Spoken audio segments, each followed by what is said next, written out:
connect with larger identities, such as religious. This is the Islamic world today, and obviously a number of people identify as Muslims. But the Islamic identity has seldom actually resulted in a state that, I mean, only for a brief time has Islamic identity corresponded with the boundaries of a particular state. So if nationalism is essentially a modern ideology, the product of recent times, what was it that generated this new kind of identity and this new kind of political loyalty? If we look for the origins of modern nationalism, we'll probably begin with the revolutions of the late 18th and the early 19th century.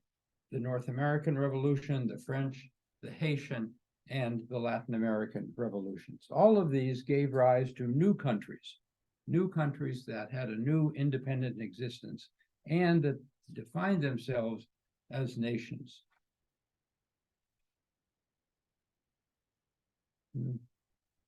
The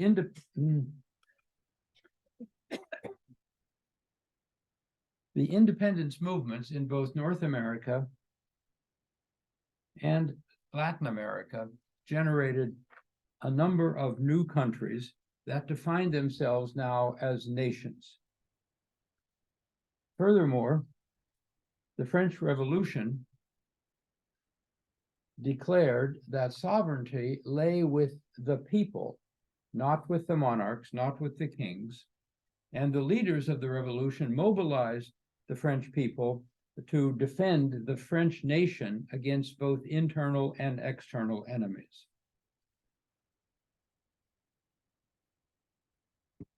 In 1793, the French revolutionary leaders issued this declaration, which is a kind of statement about modern nationalism. Until the enemies have been driven from the territory of the Republic, all the French are in permanent requisition for army service. The young men shall go to battle, the married men shall forge arms and transport provisions, the women shall make tents and clothes and shall serve in hospitals, the children shall turn old linen into lint, the old men shall repair to the public places to stimulate the courage of warriors and preach the unity of the Republic and the hatred of kings. This is a statement of French nationalism at the end of the 18th century. Now, as you probably remember, the French Revolution was followed about 10 years later by Napoleon's seizure of power, and Napoleon tried to export the ideas of the French Revolution to the rest of Europe, up to and including Russia. The result of this was simply to activate the nationalism of the areas that Napoleon conquered. Now, European countries, European states had long competed and fought with each other. But increasingly, in the 19th century, those nations were inhabited by people who felt themselves to be members of a nation, linked by blood, by origin, by historical experience, and by culture with fellow members of that nation. They were not simply subjects of a ruling dynasty. It was a novel form of political loyalty. Other things, too, contributed to the rise of nationalism. One of them is Europe's modern transformation, especially the Industrial Revolution, which eroded older identities. Come in, come on, take your seat up front here where you belong. One day we'll be on time, Dr. Strayer, I promise. That's okay. You can present an excuse after class. Okay, thank you.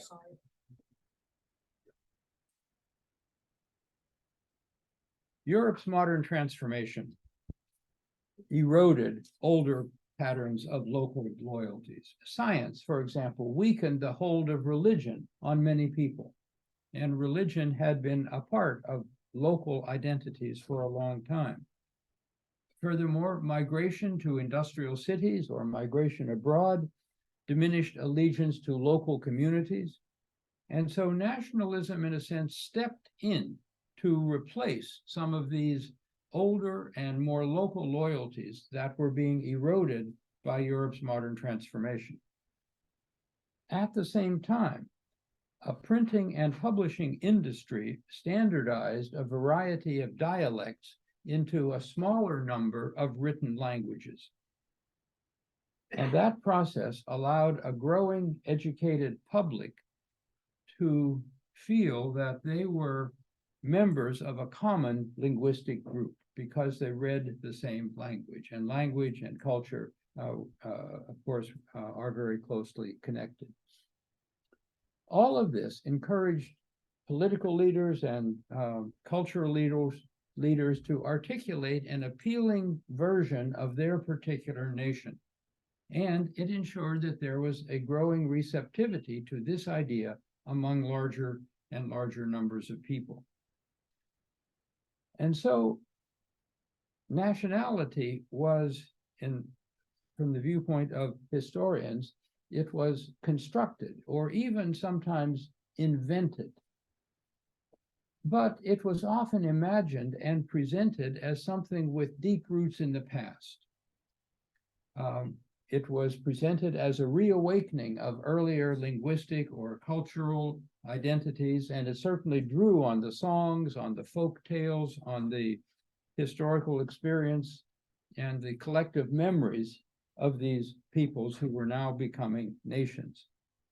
But while the presentation of national identity may have looked to the past, it was in fact a new thing on the world stage. Yet another thing that contributed to the growth of nationalism was politics on a mass scale. You know, for many centuries, politics had been an elite phenomenon. Ordinary people didn't get involved in it at a higher level. But now, in the 18th and 19th centuries, this changed quite dramatically. The revolutions that I mentioned a little while ago were mass affairs.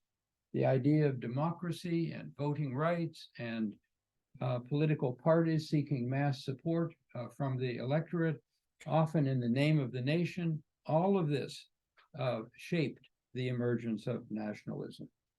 The growth of literacy and education meant that governments could use the school system to inculcate national ideas and values. And mass armies became a phenomenon of Europe by the late 19th century. Conscription brought millions of young men into military service of their countries. So here we see two important and distinctive features of modern nationalism. Number one, it was a mass phenomenon. It was not simply an affair of the elites. And second, the identity that they were ascribing, that they ascribed to, was a fairly abstract identity. One scholar, a fellow named Benedict Anderson, wrote a book on this, which he referred to these nations as imagined communities. You don't know very many people in a nation. Nonetheless, you feel bound to your fellow citizens, even if you only know a handful of them. So in that sense, modern nationalism was an imagined phenomenon.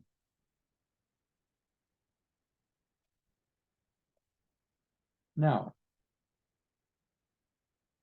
I'd like to turn to how this was expressed in the 19th century, first of all, and then later in the 20th.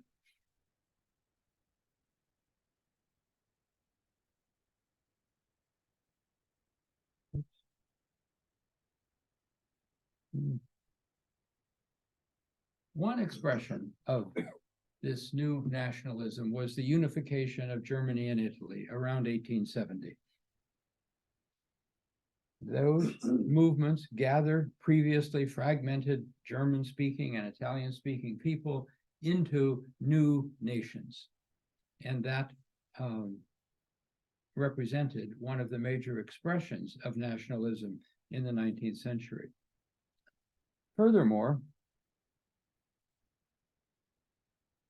nationalism, the sense of nationalism, encouraged the challenging of empires. It encouraged Greeks and Serbs, for example, to assert their independence from the Ottoman Empire. Czechs and Hungarians to demand more autonomy within the Austrian Empire. Poles here and Ukrainians sought independence from the Russian Empire. And the Irish, of course, by the end of the 19th century, sought home rule or independence from the British Empire. Furthermore, by the end of the 19th century, a small Zionist movement seeking a Jewish homeland in Palestine emerged among Europe's often persecuted Jews. This slide is a postcard from some of the early Zionists seeking funding. It's a postcard of the immigrants to the ancient Holy Land, farming in planting trees rather in what is now Israel. Furthermore, nationalism, popular nationalism, made the normal rivalry of European states even worse. And it fueled a highly competitive drive for colonies in Africa and Asia. This slide illustrates the scramble for Africa, which is perhaps the best example of this kind of thing. Between about 1875 and 1900, the European countries, Britain, France, Germany, Holland, Portugal, competed to divide up Africa. And they did it in about 25 years. And that map on the right there shows who got what. The British got perhaps the major share, the French had a big share, the Germans had four colonies, and the Portuguese 3. So they divided that up, and the Italians had a little bit of desert land in North Africa and East Africa. Was that the division of Africa mainly started by the British? Like who started? Oh, there's a big debate about who started it, you know. But once it got going, it took on a momentum of its own. It wasn't so much that they thought there was something of great value there that they had to get their hands on, but it was driven by the competitiveness of nationalism. They were afraid that there might be something of value, and they wanted to make sure that the French didn't get all of it. It's the same as imperialism? I'm sorry? It's the same as imperialism? Yes, yes. It's an example of late 19th century imperialism. And it was driven by this force of nationalism. And the thing that made it so potent was that this sort of thing seemed to matter even to ordinary people who never heard of Bechuanaland, you know, but they wanted to be damn sure that their country got a hold of it. So that the abstraction of this nationalist thing is a very impressive piece of the picture. Who owned this or that remote island in the Pacific or some remote corner of Africa seemed to matter to people. And the popular force of this nationalism was a pressure on political leaders not to give up or give in, but to insist on their share of the spoils of this scramble for Africa.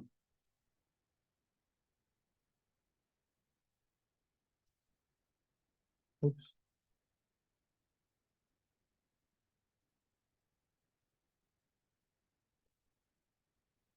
Perhaps the most impressive demonstration of the power of nationalism was disclosed in the suffering and sacrifice that nationalism generated in Europe, leading up to and during World War I. The stories are that young men in August, September, October of 1914 flocked to the recruiting officers, wanting to get into the army before the war would be over, because the expectation in late 1914 is that the boys will be home by Christmas, and the boys didn't want to miss out on this exciting adventure. As it turned out, of course, it bogged down into trench warfare, which is illustrated here in a very famous painting. And it ground relentlessly on. It cost perhaps 10 million or more lives before it was over. But it wasn't only Europe.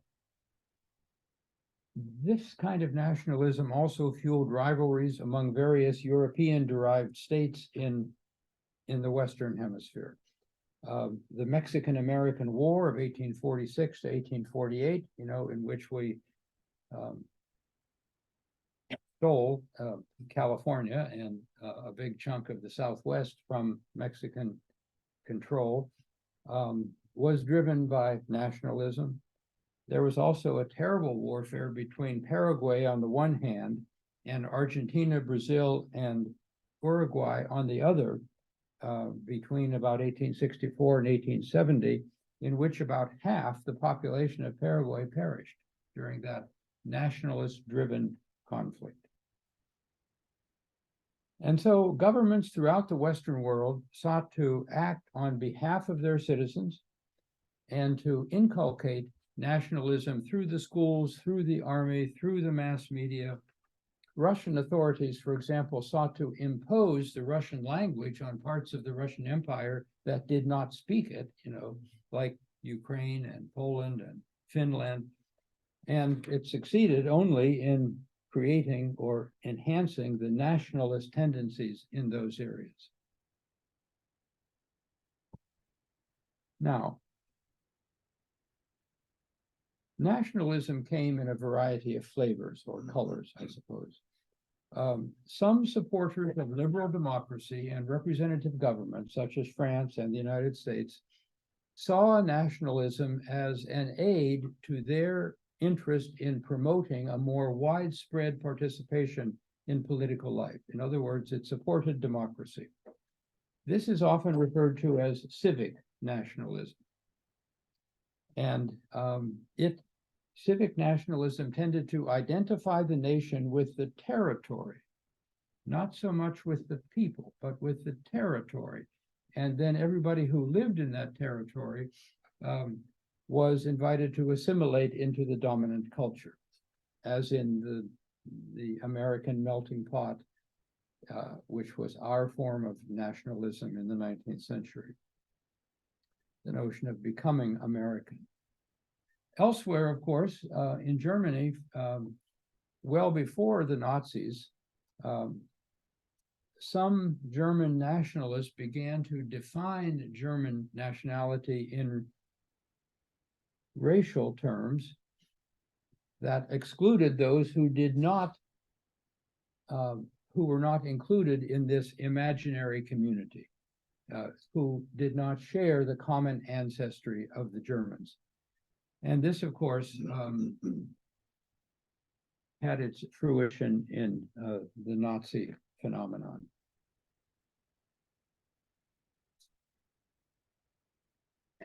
There have been other kinds of nationalism as well. One of them is religious nationalism. This is a slogan from the BJP party in India, that is the governing party in India today. I'm a patriot, I'm a nationalist, I'm born Hindu. And so the Hindu nationalists, the religious nationalists in India, are seeking to define India not so much as a place where everybody has a right to be, but in religious terms. It is a country for Hindus. And that party has done everything it could to embrace and enact that kind of identity. There are, of course, some signs of that in our own country today. White Christian nationalism is not a civic nationalism. It is a racial or religious definition of the nation. Yeah. Does the Buddhist influence in that part of the world have the same motives? Well, not so much in India. Although Buddhism began in what is now northern India or Nepal, it disappeared there. And only in the 20th century has it enjoyed something of a modest revival. But the number of Buddhists in India is minuscule compared to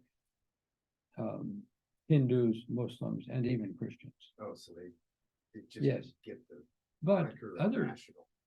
well, not in India, but other parts of Asia, Thailand, Sri Lanka, Ceylon are Buddhist countries, and some of them have defined their nationality in terms of the Buddhist cultural tradition, but not in India.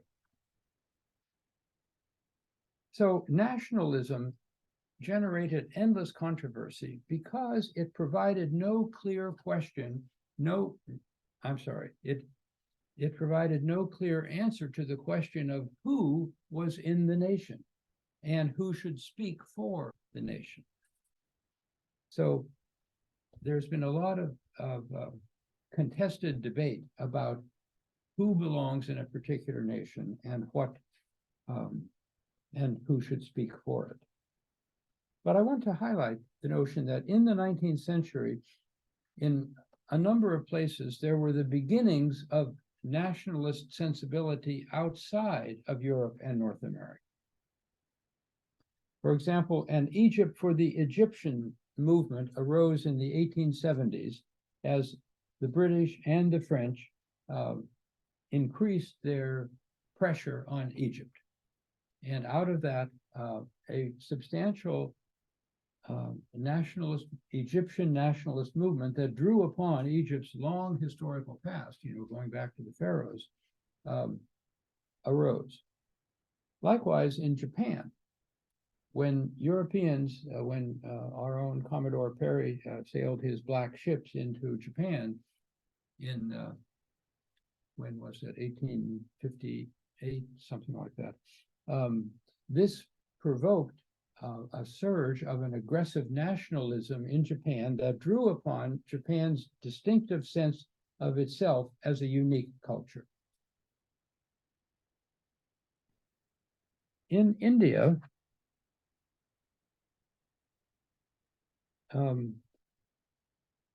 small groups of Western educated men began to think of their huge and diverse country as a single nation. And this notion took shape in an organization that's called the Indian National Congress. It was the ancestor of what is now the Congress Party in India, and it was established in 1885. And it gave an early expression to an Indian nationalism.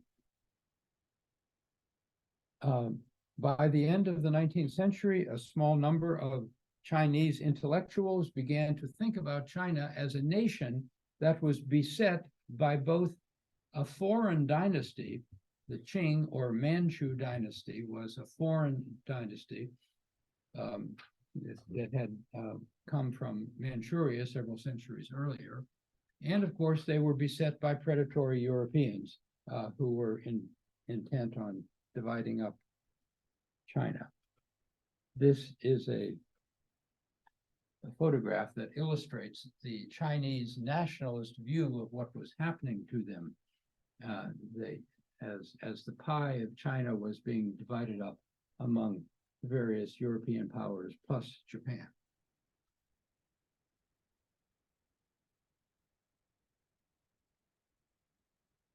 Now, most of these nationalisms did not flourish in the 19th century. They had to wait for the 20th century in order to really get going. And that is what I would like to turn to now.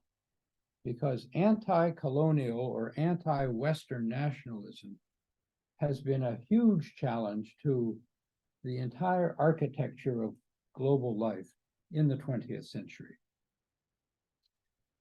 This novel idea, the idea that humankind was naturally divided into distinct nations or people, and each of them deserved an independent existence, was loudly proclaimed by the winners of both world wars. And that notion gained a general acceptance, particularly in the colonial world of Asia and Africa during the 20th century. And it had the effect of rendering empire illegitimate. Now, that was a major cultural change in the 20th century. In the late 19th century, and even up until the Second World War, a lot of Europeans could be proud of their empires, proud of being a member of the British Empire, proud of what the French had done in the world. But by the end of the century, empire was a dirty word. And nobody was willing to proclaim himself an imperialist, even though many people acted in that way. But it had lost its moral legitimacy. This was a huge cultural change in world history.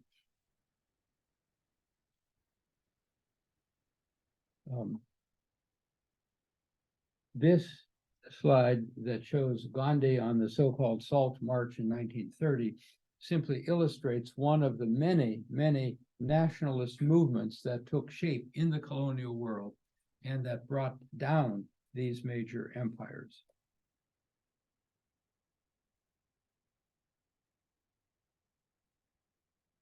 In retrospect, from our point of view, the end of these colonial empires seems almost inevitable. What could be more natural than for people to want to rule themselves? And yet, at the beginning of the 20th century, there weren't very many people who were predicting the end of empires. And the idea that the only legitimate government is self-government was not so widely accepted as it has become. So the question arises, what happened? How did this force of anti-colonial nationalism take shape and break up the great European empires that had dominated the world not very long ago? How might historians explain this? So I'd like to suggest three things that help to explain this enormous transformation. One of them is the fundamental contradictions that existed in the entire colonial enterprise. The whole thrust of Christianity, the thinking of the Enlightenment, and the material progress that Europe had experienced sat awkwardly with the realities of racism, exploitation, and poverty in the colonies. I mean, the Europeans proclaimed themselves the bearers of a universal religion, Christianity. They believed in the Enlightenment notions of human equality, and they were proud of the material progress they had made in the industrial and scientific revolutions. And yet, none of that was actually practiced in the colonies. There was a certain contradiction between what Europeans believed and proclaimed and how they were behaving in the colonies. Europeans were increasingly democratic, but colonial rule was dictatorial. The idea of self-determination was what drove the winners in both world wars, and yet the possession of colonies was profoundly at odds with that notion of self-determination. And so, in a strange way, the enormously powerful force of nationalism, which had earlier driven empire building, now played a major role in the unbuilding of those empires. Nationalism in this sense has been a double-edged sword. In the 19th century, it drove empire creation. In the 20th century, it undermined those empires. Could be said that the hypocritical or hypocrisy of those happenings was part of their undoing. Yes, I mean, yes, it's just like slavery and the genocide of the Yes. American Indian. yes. But that hypocrisy sometimes takes quite a while to result in enough intellectual change or cultural change to make a difference in the real world. But by the end of the Second World War, there were numerous groups in Europe that had come to be to welcome the independence. You know, Churchill was kicked out of office just after he won the Second World War, partly because he was adamantly opposed to the end of the British Empire. And I think Britons were more interested in the creation of a welfare state in Britain than they were with the continuation of the empire abroad. And so Churchill was sort of unceremoniously kicked out after he led this major English victory.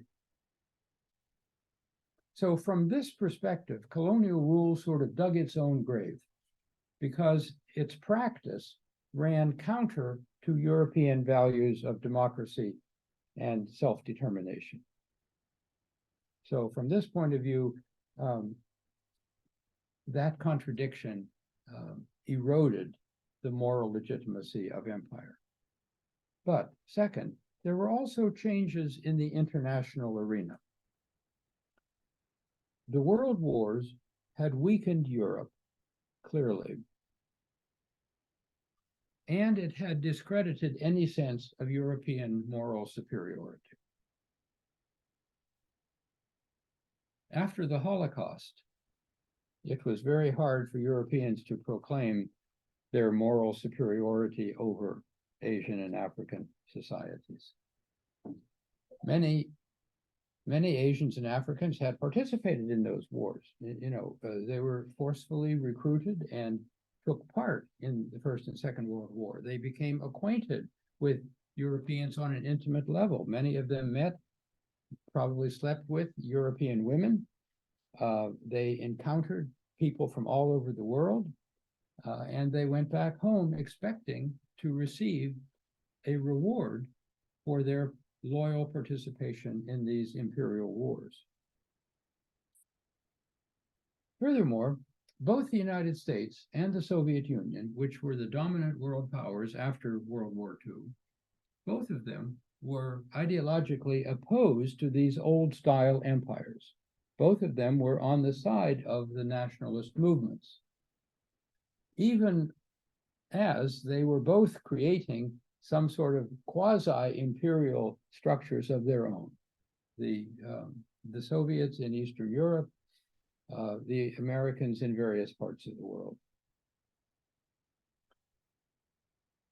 Furthermore, the creation of the UN, the United Nations, provided a prestigious platform for anti-colonial agitation. And all of this contributed to the global illegitimacy of empire that I mentioned earlier, which was a novel and a stunning transformation of social values in a way that was immensely encouraging to anti-colonial movements elsewhere.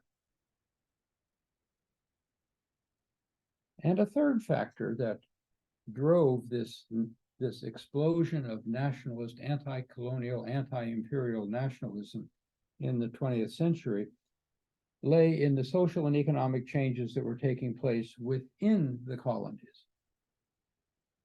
Western educated elites, largely male, had arisen throughout the colonial world.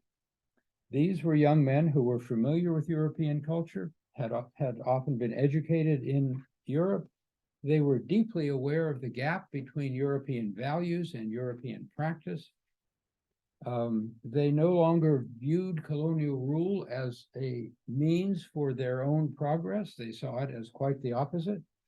And they increasingly insisted on immediate independence.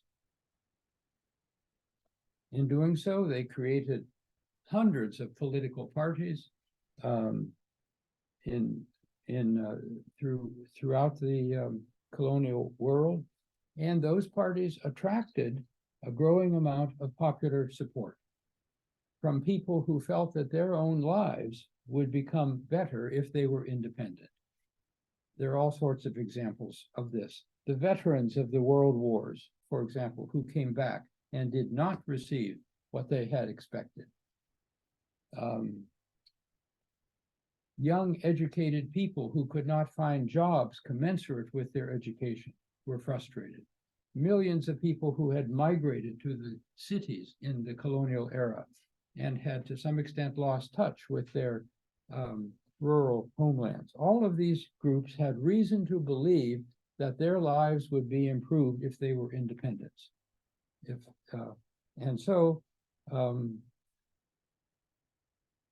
These independence movements began to take shape.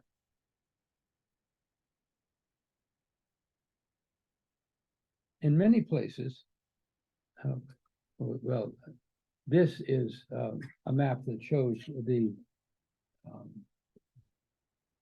the success of independence movements in Africa, and mostly in the 1960s and 70s.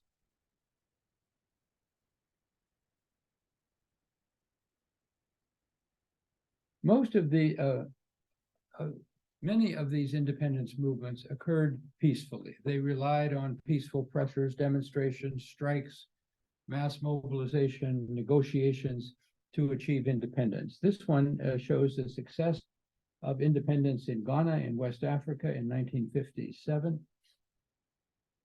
Elsewhere, independence movements took a more violent form. In Algeria, for example, which this slide illustrates, the independence struggle was violent. It lasted for about 8 years until Algeria finally became independent in 1962 from France. The independence struggle in South Africa was different from either of these. In South Africa, the independence struggle was not waged against a foreign power. It was waged against a white minority within South Africa that represented about 20% of the population. South Africa had already achieved independence from Great Britain as early as 1910, actually. Furthermore, South Africa was a highly industrialized and urbanized society, and it had one of the world's most rigid racial hierarchies in the system that we know as apartheid. And so it took longer. And it wasn't until 1994 that South Africa was able to throw off white rule.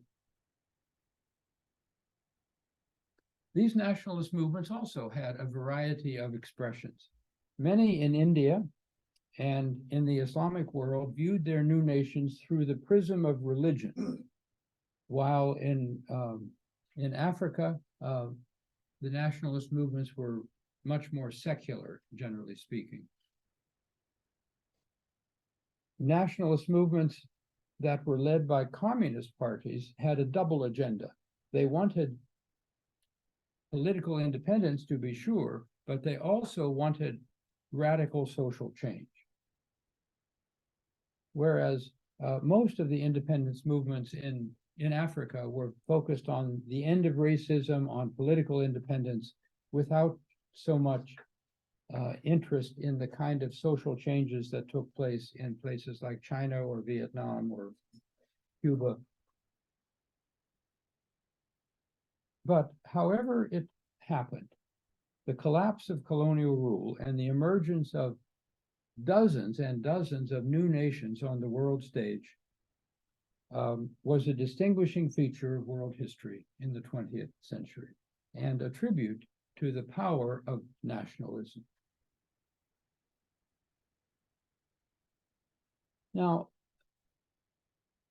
just briefly, I'd like to take a stab at assessing the role of nationalism more generally, and then we can have some open discussion. one might say that nationalism has been the triumphant ideology of the 20th century. The world of 1914 was a world of empires, not of nations. But nations triumphed over empires in the 20th century, and not only in the colonies. The end of the Soviet Union is an end of empire story as much as it is an end of communism story, because the Russian Empire split into 15 separate countries. So nations triumphed over empires. Nations also triumphed over communism. The collapse of the Soviet Union, of course, represented both an end of empire and an end of communism narrative, but conflict among communist countries was also notable. In fact, it's interesting that there was more conflict among communist countries among themselves than there was among the so-called warlike colonial European democratic powers. The Soviet Union intervened, we know, repeatedly in Eastern Europe, and Hungary and Czechoslovakia, in Poland. The Soviet Union and China, both big communist countries, almost went to war with each other in the 1960s. And they competed for leadership within the communist world. A communist Vietnam invaded Cambodia. A communist China had earlier invaded Vietnam. So even in states that retained communist-led governments were inspired by national goals that drove their policies. And yet, although we might say that nationalism has triumphed, we now live in a world of nation states. Nonetheless, nationalism has also been challenged in the 20th century. And one of those challenges lies in globalization.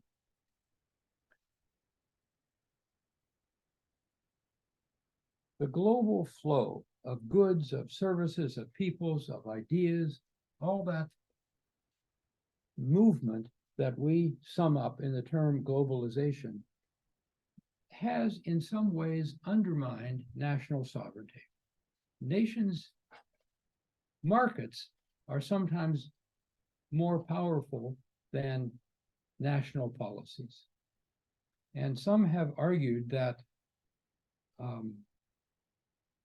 that globalization needs to be resisted precisely because it erodes the ability of countries to act as they please.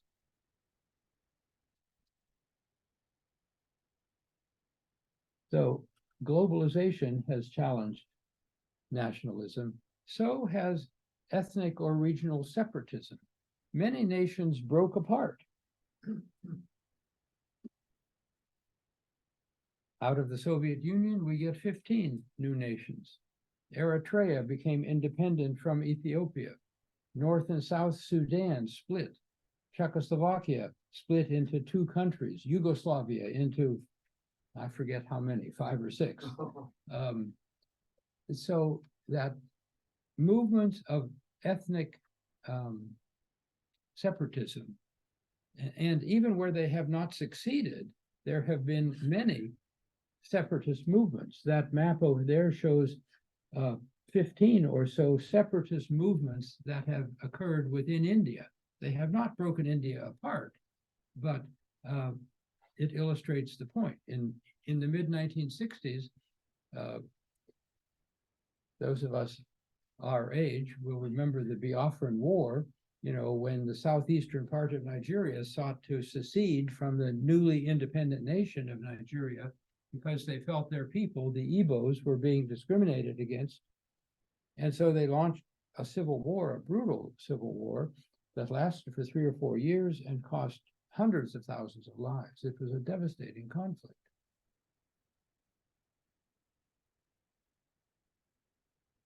Furthermore, there are various stateless peoples who would like to have a nation, but don't have a state.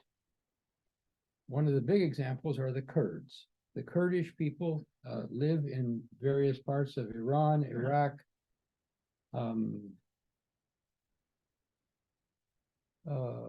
where else? Turkey, of course, yes.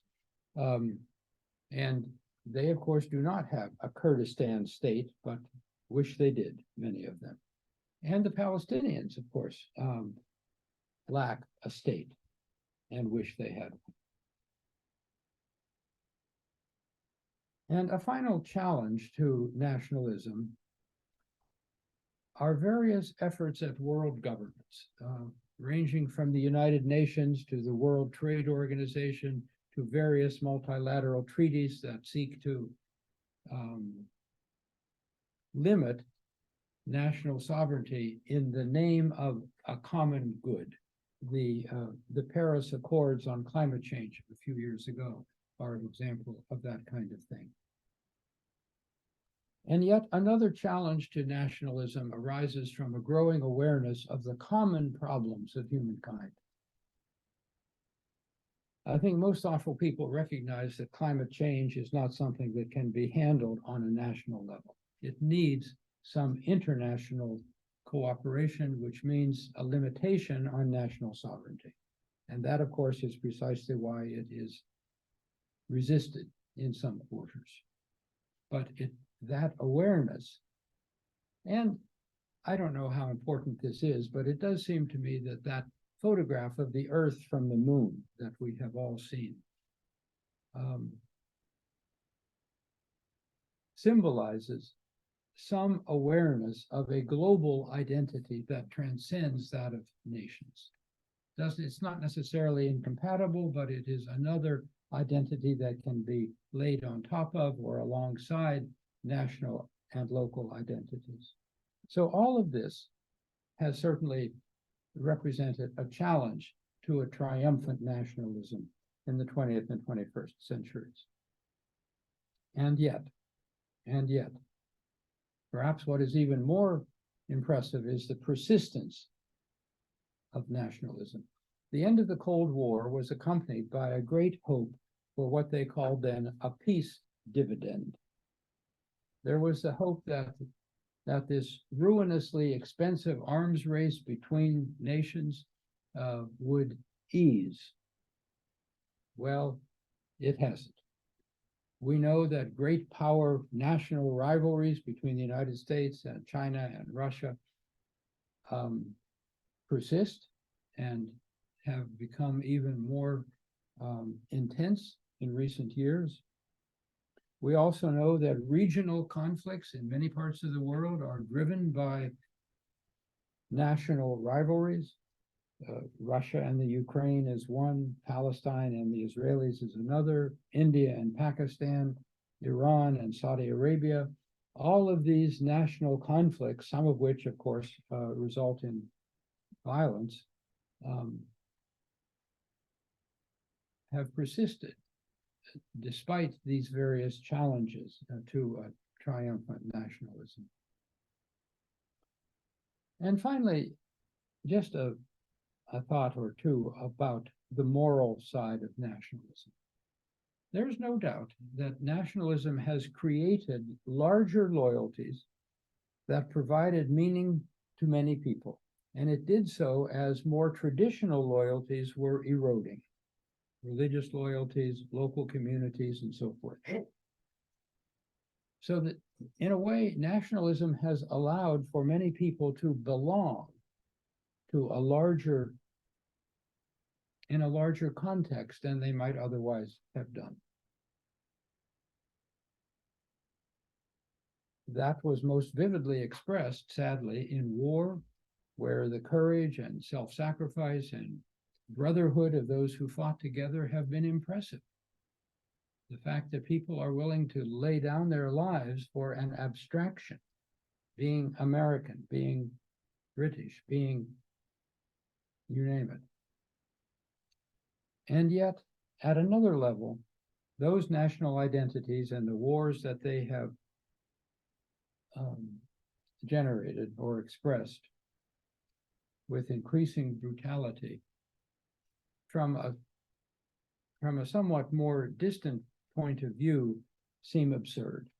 There is an absurdity to the conflicts that are going on in the world now in the face of climate change, which is this existential threat to all of us. And so many of the national conflicts that are occupying the front pages seem like almost a sideshow by comparison to the common threats to all of us. So let me stop here and see if you have any observations, comments, questions on this grand theme of nationalism. I just want to remind you that the mic is for our online audience, so if you can speak into the mic so they can hear your questions. And then also speak loud enough because it's not going to amplify your voice, so the rest of your audience can hear your question. Thank you. Thank you for the wonderful presentation.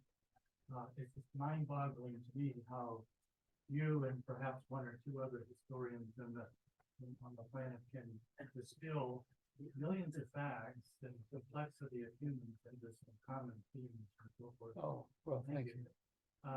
You know, a couple of words I expected to hear, and I don't think I heard them, were tribes and tribalism. And to me, and you started out by saying this is something recent, and to me, my background's more biology. This nationalism is just another form of tribalism. You gave the definition of from one historian that it's an imaginary community. Well, I could just substitute an imaginary tribe. Okay. So that and the distinction to me is that it's much more basic. This tribalism. Maybe it's genetic, but deep in the culture, it's not genetic. So, Yeah. comment on that? Well, tribe has become a dirty word among scholars, and we generally don't use it because it is associated with an anthropological view of small societies that were deemed to be backward, inferior, and the term tribe evokes that sensibility. And so generally scholars avoid using the word tribe because of its negative associations with inferiority, backwardness, and so forth. However, I think you've got a real point that nationalism is simply a more recent expression of, what shall we say, another form of community. Human beings are social animals. We have lived in societies for a long time, everything from 30 people in a band of hunter-gatherers to tribes of nomadic people wandering around following their herds, to small agricultural villages that have been called tribes.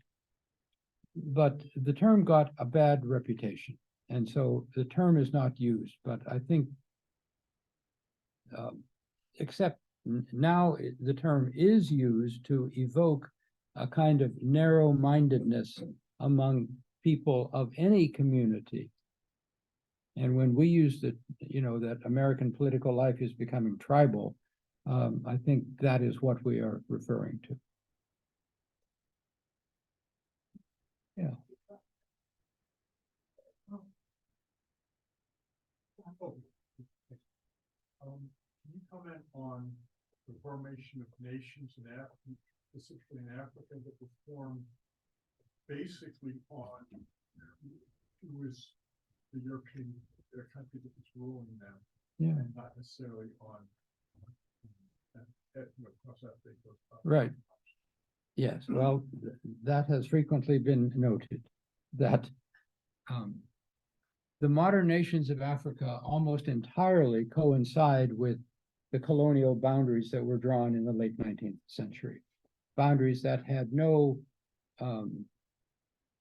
no relationship to ethnic, the distribution of various ethnic groups on the ground. There's an interesting story that illustrates this. It is said that one fine day in the late 19th century, Queen Victoria woke up and realized that it was Kaiser Wilhelm's birthday.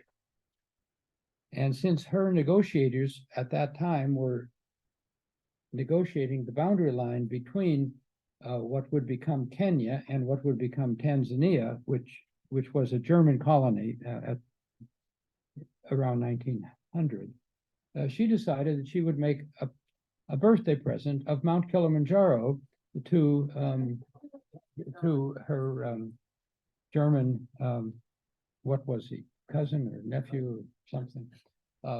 And if you look at a map today, you can see that the line between Kenya and Tanzania takes a little jog around Mount Kilimanjaro so that it wound up in the German territory rather than in the British territory, and now is part of Tanzania rather than Kenya. So in any event, that is certainly the case. However, many nations, many states have been multicultural. So the arbitrariness of state boundaries is not unique to these states that came out of Africa.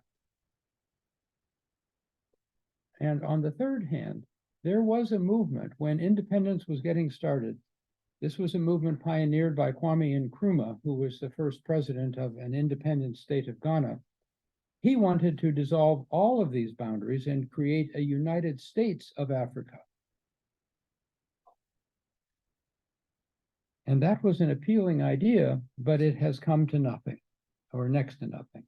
There is an organization of African unity, but there is no common army, no common economic policies, no common economic policies that are enforceable throughout the continent. So that Pan-African ideal faded as national identity took hold in the various countries. So, yeah. Gary. Yes, thank you, Bob, for, I agree, you're organizing a tremendous amount of information and giving us some sort of digestible themes to be able to handle them. So I really appreciate that. I'm going to take that same question and ask you to comment about the Middle East, since it's on everyone's mind, about the creation of the nation states in the Middle East out of the Ottoman Empire and how arbitrary that was, and whether those lines followed any kind of reasonable ethnic divisions. What can you say about that? Yes, after World War I, when the Ottoman Empire more or less collapsed, after World War I, when the Ottoman Empire pretty much collapsed, the League of Nations handed out what were called mandates to the British and the French. And those followed the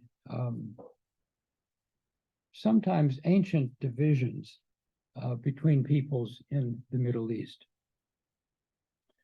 But others of them, for example, Iraq was a particularly, I think, Iran had a historical existence. I don't think that Iraq had the same kind of historical depth as Iran did.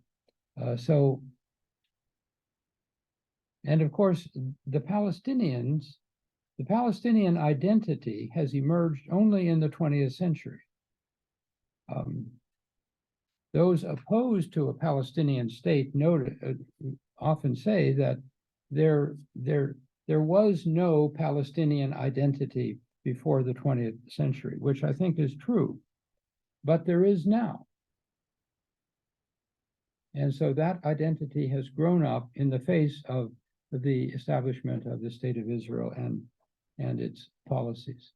So there is some of that arbitrary boundaries, but many states and empires have encompassed multi-ethnic or multicultural groups at the same time.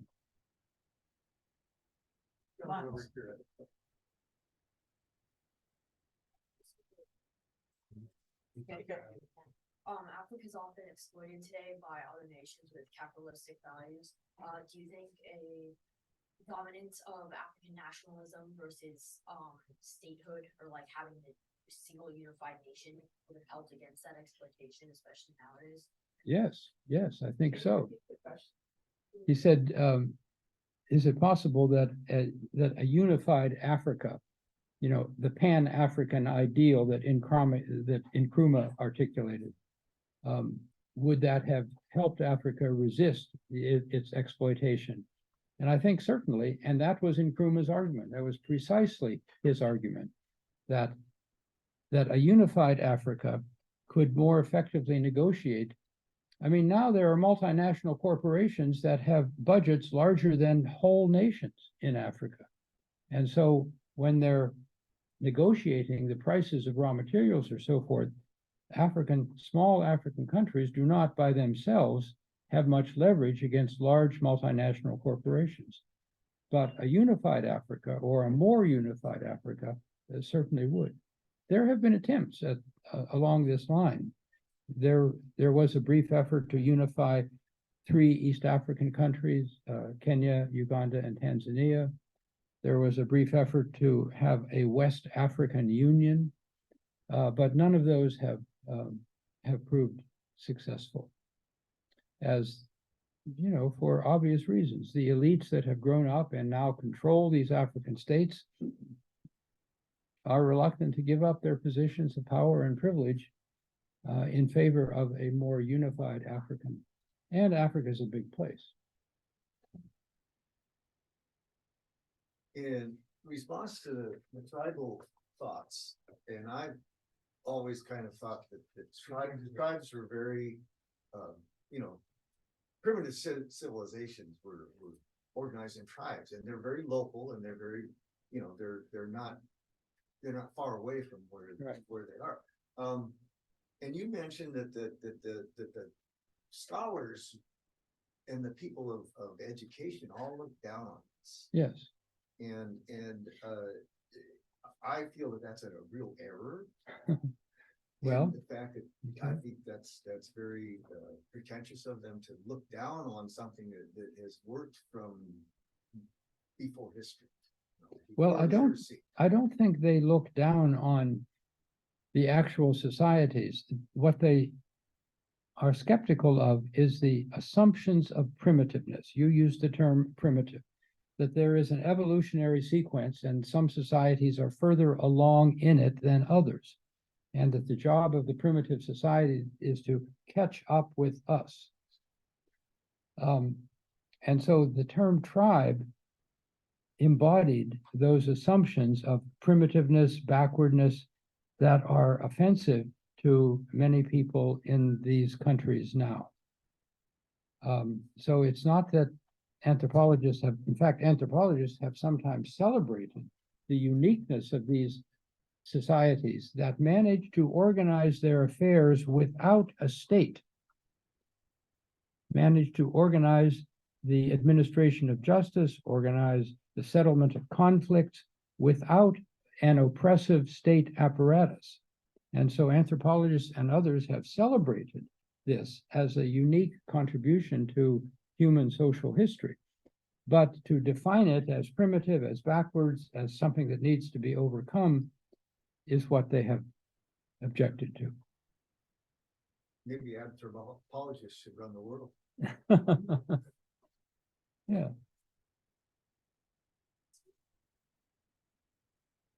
I think this week or last week, King Charles was in Kenya. Yes. Big deal because his mother happened to have been there, as I understand it, when she got Yep. queen. And I guess they have a lot of love for each other, but they don't have colonialism. And part of what I was reading was that they're making a case for reparations of the British government. And they've had a lot of some of the survivors of the Mau Mau rebellion talking about that. And I just wondered if you think that there will be any movement of reparations for everything. Because there's a whole bunch of others waiting in the wings Yes. to make that case. And not just waiting, there's been a long history of negotiations between the government of Namibia, which used to be German Southwest Africa, and modern Germany.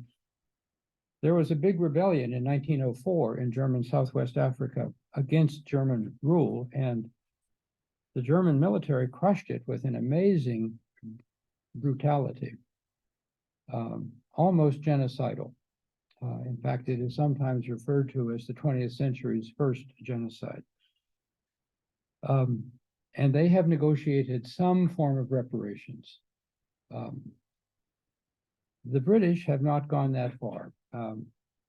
King Charles issued a statement of regret, which was something short of a public apology.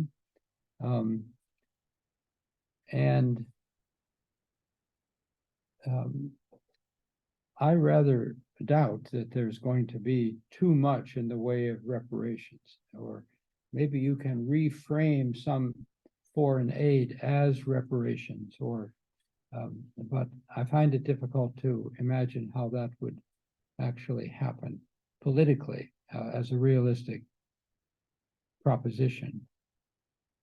It is interesting, though, that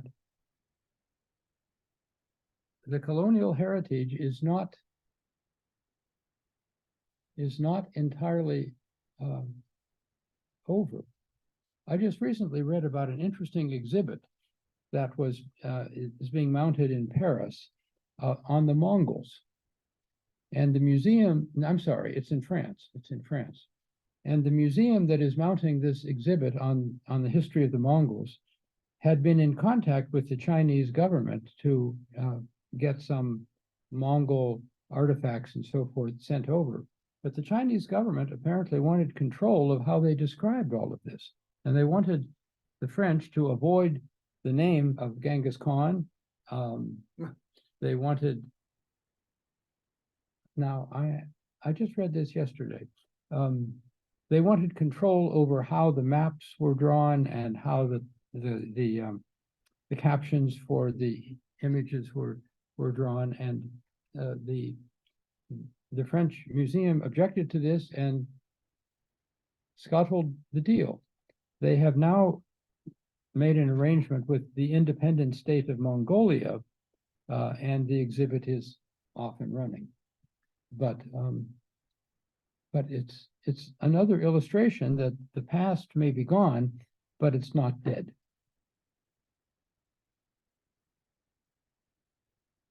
Dr. Stewart, I have a question on, I don't know if it's prognostication is the right word, but without giving a time frame, with the way internet and global corporations are forming and religion in some areas of the world is becoming less popular, if you could look in the future, how do you think the world will look as far as nations? Because we have so much more with globalization and trade. Do you think eventually nations will stop forming? Or, and I know you're just guessing, but you have a lot more wealth of information to make such a prediction than probably anyone else in this room. So I was just curious on your comment on where you thought this was all going.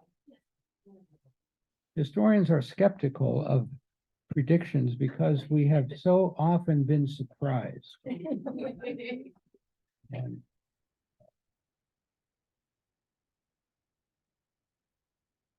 well, I don't know if it's a prediction or a hope, but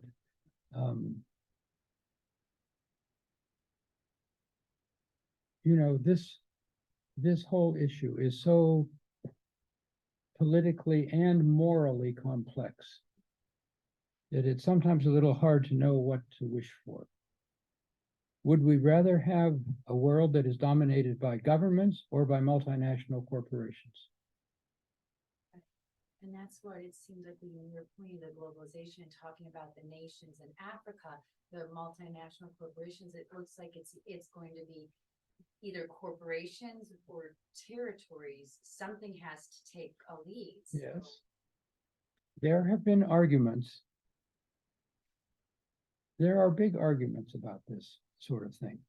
The globalists generally predict and hope for some diminution in national sovereignty. We know what national sovereignty has done, wars and, just terrible things, the Holocaust. And the globalists have celebrated globalization as bringing the world together around a series of common values, some of which are simply economic. On the other hand, people within particular states also don't want a globalized world frequently because they think it will be an American world. The French, for example, have limited the number of American movies that they allow in the country because they don't want to Americanize their culture. And so there is this ongoing tension. And some people have argued, Thomas Friedman in his book, The World is Flat, essentially argued that globalization was the wave of the future and the nations were on their way out. Well, that has not exactly proven to be the case. It has turned out that governments could and did restrict the activities of the market. We do that with tariffs. We don't want to just have a completely free market. The Chinese and the Soviet communists removed their countries from the world economy for a period of time, and now they have seen the light, according to the globalists, and now they're back in the world economy. Small African countries don't have the freedom to do that. There is no way to escape being part of the world economy for most of them. We debate that in our relationships with China. How much should we allow market conditions to shape our relationships with China, and how much is national security? Should national security trump market-based decisions? So there is this tension, and it's an ongoing debate. I don't have much basis more than anyone else to make a prediction about this.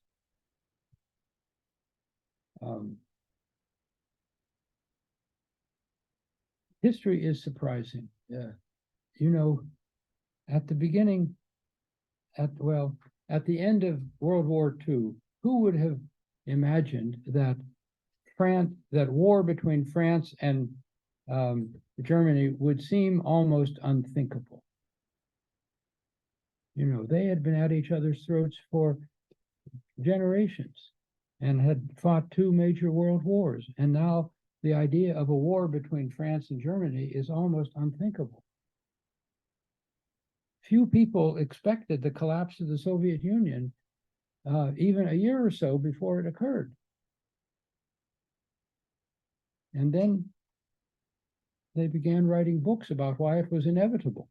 So the one thing that a study of history gives you is a sense of the surprisingness of this unfolding pattern of human life.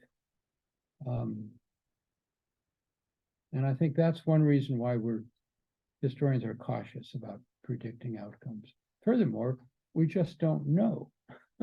No. What do you think? Does the future lie with nations? It's hard to imagine that they are going to go out of style anytime soon. Bonnie? No, Bonnie. I can say Brian. So I don't have any knowledge for expectation, but I guess my hope from what the comments you've made is that it seems to me there are advantages and disadvantages to both. So my hope would be that we see the best of both those systems that continue to evolve. Yes. And anything we can do to support that would be, where I'd like to put my energy.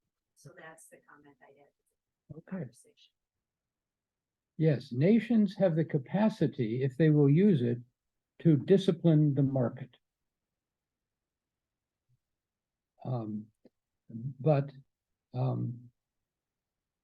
But markets are also very powerful. And you're wishing for a prediction. The only thing that I have been thinking about is two things are driving what is going on now.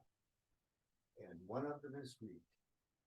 Is what? Greed. Greed. Greed in economics and greed in lifestyle.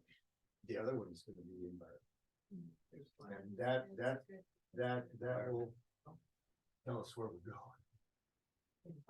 But greed is a pretty permanent. Doesn't have to. Well, maybe, yeah.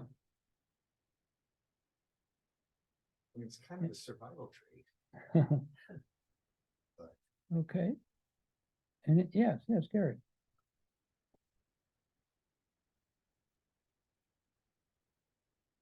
Well, given the terrible destruction of nationalism that's brought, the hope for one world that really existed for the common good would be something that I would hold on to. And I like the fact that uncertainty allows room for possibilities. On the other hand, I hate to see like one world become homogenized, where we lose all the individuality and different ethnicities and different expressions and cultures. You hope that globalization does override, Yes. all the beautiful uniqueness of the different culture that's on this planet. So I don't know how it will evolve, but as you mentioned, the warming of the environment is a real factor here that drives everybody into one common concern that might take things in a certain direction. If that becomes global warming becomes overwhelming, then it's really all in the same boat. Well, that's the hope, of course. I think if we had a couple of centuries to address this problem of global warming on a global scale, we could probably do it. The question is, if we don't have a couple of centuries, then what? And talking about the future, what do you think about the idea of one worldism? I mean, many have said that as something that it would be for the common good of all people as opposed to being run by one specific group looking out for their own interests. Yeah. It's difficult to see how that could evolve from where we are now. The levels of inequality among nations are tremendous, and the levels of inequality within particular countries are equally impressive.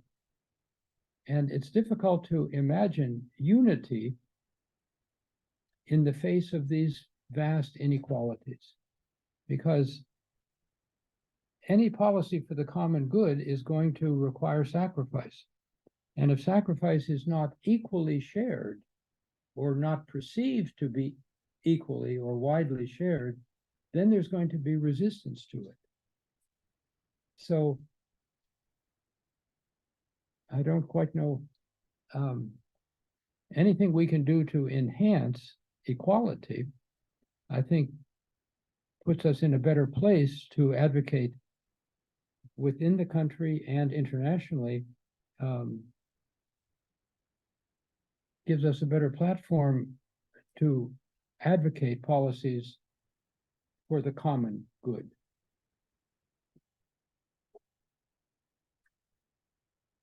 All right. We don't come here to solve the problems of the world, but to hear about them. In any event, thank you very much. And Our next one will deal with racism as one of the major isms of the modern world. It's December the 2nd, same time, 11. December 2nd or the 4th? I think it's the 4th. Is it the 4th? It's a Saturday. No, it's the 2nd. December 2nd? Okay, December 2nd. okay, The 4th is Monday. okay, all right. Yeah, that's. what I did. I'm like, I had- Scared me like that. That's you want to go on. I'll pick a copy.